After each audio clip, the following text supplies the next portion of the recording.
తునికి చెందినటువంటి ఆ చిన్నారి పాప జ్ఞానేశ్వరి ఆచూకీ ఇప్పటికీ తెలియలేదు. దాంతో ఎస్‌డీఆర్‌ఎఫ్ అలాగే అటవీ శాఖ సిబ్బంది, స్థానికంగా ఉన్నటువంటి యువత చాలామంది గాలింపు చేపట్టినా దొరకలేదు. ఈరోజు ఏమొచ్చేసి ఎన్‌డీఆర్‌ఎఫ్ కూడా వీళ్ళకి తోడయ్యారు. ఎన్‌డీఆర్‌ఎఫ్ సిబ్బంది వచ్చారు. అలాగే పోలీసులు కూడా 10 బృందాలుగా ఏర్పడి పోలీసులు కూడా అనేక విధాలుగా అటు సీసీ కెమెరాలు, కిడ్నాప్ వైపు, ఇటు ఇంకేమైనా జరిగిందా ఇన్ని రకాలుగా పాపం ఎంక్వైరీ చేసినా సరే దొరకడం లేదు. అసలు ఇది ఒక పెద్ద సవాల్ అయిపోయింది అందరికీ. పైగా అన్నింటికీ ఆధారభూతమైనటువంటి కుక్క చనిపోవడం అనేది ఇప్పుడు చాలా పెద్ద తలకాయ నొప్పి.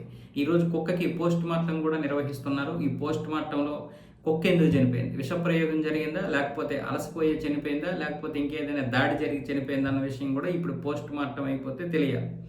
2.5 సంవత్సరాల పాప 40 ఎకరాల పొలంలో అలా మిస్ అయిపోవడం అంటే అసలు ఎవరు ఊహించలేకపోతున్నారు. కిడ్నాప్ అయిందా అంటే కిడ్నాప్కి సంబంధించి పోనీ స్థానికంగా చుట్టుపక్కల ప్రాంతాల్లో సీసీ కెమెరాలు లేకపోయినా అనుమానాస్పదంగా మిగతా ప్రాంతాలకైతే వెళ్ళాలి కదా, అక్కడ కూడా ఎక్కడ దొరకలేదు. అంటే పాప ఆ సరౌండర్లో ఎక్కడో ఉండడం కానీ, మాయమైపోవడం కానీ, ఏదో గుమ్ములో గోతిలో పడిపోవడం కానీ, లేదా ఏదైనా జంతువుకి ఆహారంగా అయిపోవడం కానీ, లేకపోతే ఏదైనా పాము మింగేయడం కానీ ఇలాంటివి జరిగి ఉండాలి. ఏది జరగకూడదని మనం కోరుకోవాలి. కానీ మరి అన్ని విషయాల్లో కూడా మరి ఎంక్వైరీ చేయాలి కదా. 9 రోజులు అవుతుంది పాప. కిందటి శనివారం 6వ తారీఖు జూన్ రోజు చనిపోయారు ఆవిడ. 6వ తారీఖు జూన్ రోజు మిస్ అయ్యారు. చిన్న పాప 2.5 సంవత్సరాల పాప. ఎలాంటి అంటే ఎంక్వైరీ విషయంలో మనం పోలీసులు వాళ్ళని ఇక్కడ కూర్చొని విమర్శించేటటువంటి పరిస్థితి మనకు లేదు. అక్కడ వాళ్ళు పడుతున్నటువంటి బాధ నరకం మనం చూస్తే తెలుస్తుంది.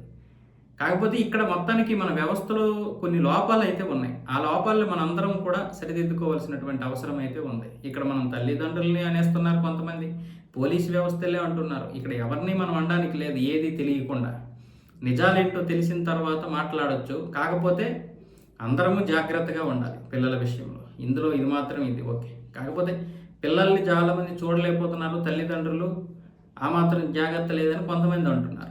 వాస్తవంగా నిర్లక్ష్యం వహించేటటువంటి తల్లిదండ్రులు చాలామంది ఉన్నారు. కామానికి పిల్లలు చంపుకునేటటువంటి వెధవమండలు చాలామంది ఉన్నారు. కానీ ఇక్కడ పిల్లల్ని చూడడము అంటే మనం అటు ఇటు తిరుగుతుంటాం. 2 నిమిషాలు అటు ఇటు చూసినంత మాత్రాన పిల్లలు మిస్ అయిపోతున్నారంటే సమాజంలో జరుగుతున్నటువంటి పరిణామాలకు కూడా మనం సిగ్గుపడాల్సిందే.